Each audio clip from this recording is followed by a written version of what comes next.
aking magiging mga pahayag dito ay about lang sa sarili kong pananaw ha. Hindi ko to nakuha sa information ng iba, kundi sarili ko tong pananaw based sa mga nakikita ko, napapanood ko sa social media. No, lalo na especially about the topic ng Pogo na napaka-importante sa panahon ngayon. So, kailangan may alam tayo dito sa Pogo na to, maging aware tayo upang hindi tayo mapahamak.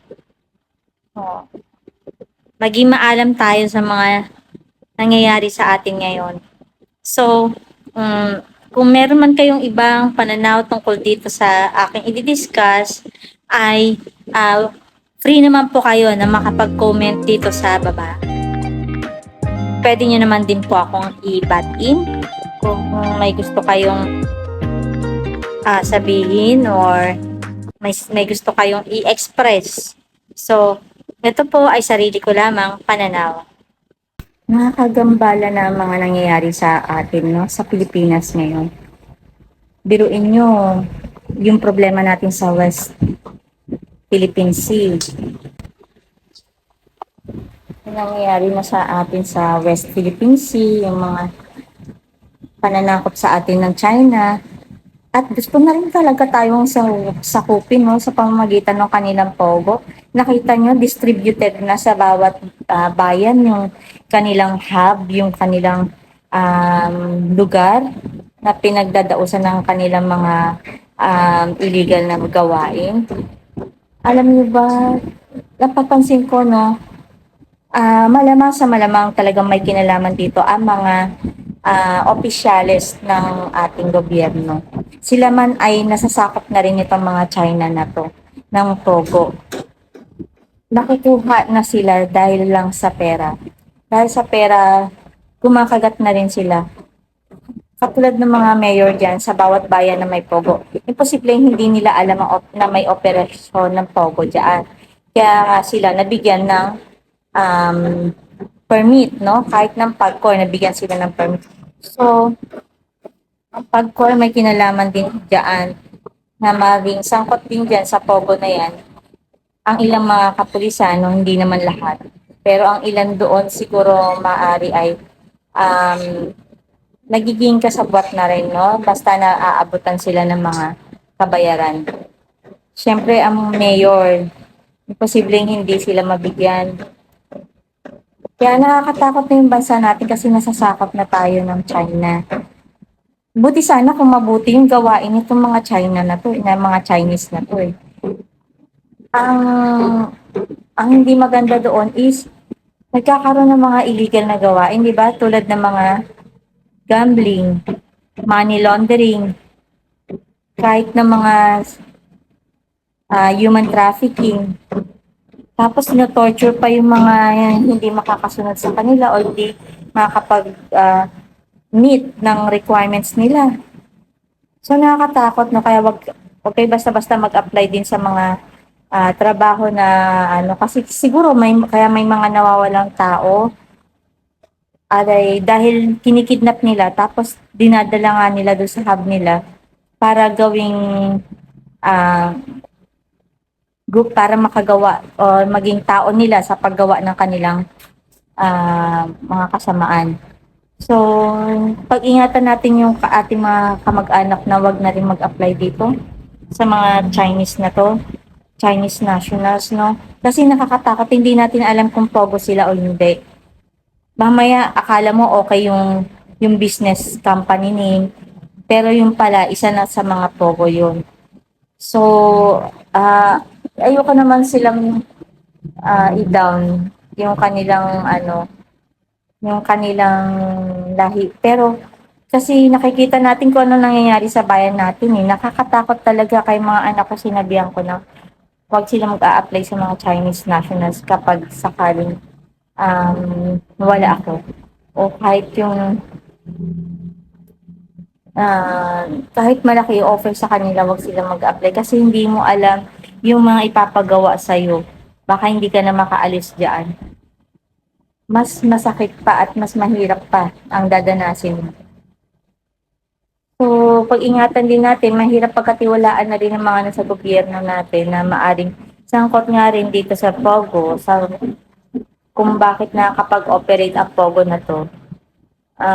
Siguro dapat nga, i ipa baba muna natin yung mga nasa opisyales, lalo na yung mga local chief executives ng mga may bayan ng Pogo, kahit yung mga gobernador, kung pwede lang sanang i-suspend muna sila para during operation ng mga ating mga kapulisan, para dyan sa Pogo na yan, ay hindi matulad dito sa Pampanga na nakaka na na i-delay or nababawi yung kanilang in-issue na warrant arrest pero ay na search warrant. So, mas maigi talagang wala mo ng connection itong mga current nating local chief executives at saka ng mga gobernador. So, at isa pa rin, investigahan na rin yung mga senado na may kinalaman diyan sa Pogo na yan. Or siguro hindi man nila alam na ganun ang magiging gawain kasi nga merong permit from PAGCOR. Pero hindi man nila ine-expect na magkakaroon ng mga masamang gawain itong mga Pogo na to, no, na kaya sila nakipag-transact dito o nagpaupa ng kanilang mga kalupaan or pina kung di man nila pinaupa ay binenta nila yung lupang yon para gawing place ng mga Pogo na to. Hindi man nila alam in the first place na meron palang illegal gawain na itong mga Pogo na to. So, hindi rin natin sila masisi. Dahil sa pera ay na iano nila yung lupa na yan para sa Pogo. Pero next time, sana mag-ingat na, no? Nakakatakot na talaga yung nangyayari sa bansa natin. Pinag-iisipan ninyo na ang ating presidente ang nagda-drugs. Pero yung Pogo pala ang nagpapalaganap ng mga drugs. Di ba? Sila yung nagpapalaganap ng mga illegal na gawain. Kaya napakalaking bagay talaga na kabaligtaran talaga nangyayari eh. Yung bang hindi mo in-expect na pinagkatiwalaan mo noon sa posisyon na yon na binoto mo is yung pala ang magdadala sa atin ng masamang epekto in the future. Maaring sa umpisa hindi pa masyadong laganap yung kasamaan yon dahil nga nakokontrol mo pa yung pag-spread ng katotohanan. Pero ngayon, at wala ka na sa posisyon na yan, ay lumalabas na yung mga totoong nangyayari dyan sa Pogo na yan. Kaya, sa susunod na eleksyon, maging maingat tayo sa pagboto ng mga kandidato, lalo na yung mga masaselang posisyon, no? Mag-ingat tayo sa pagboto na hindi sana yung madaling madala sa pera, no? Alam natin na napakahirap ng buhay at lahat halos naghahangad na yumaman ng magkaroon ng maraming pera. Pero not to the point na mapapahamak ang bansa nating Pilipinas. Kawawa naman po ang ating bansa kung tayo sasakupin na ng mga Chinese people na ang gawain ay illegal. Walang problema sa mga Chinese people na mabubuti. Meron akong mga kaibigan mga Chinese na mababait, no? Hindi sila mga Pogo. Hindi sila sangkot dun sa mga illegal na gawan. Pero yung mga Chinese people na gumagawa ng mga kasamaan para lang kumita ng malaki, yun ang iwasan natin. Kaya mga kasama ko, ang hirap na magtiwala ngayon dahil hindi mo alam kung ano talagang tunay na pakay ng tao na nasa harap natin. At sana sa mga nasa pwesto rin naman, kapag merong mga ganito, mga ibang lahi na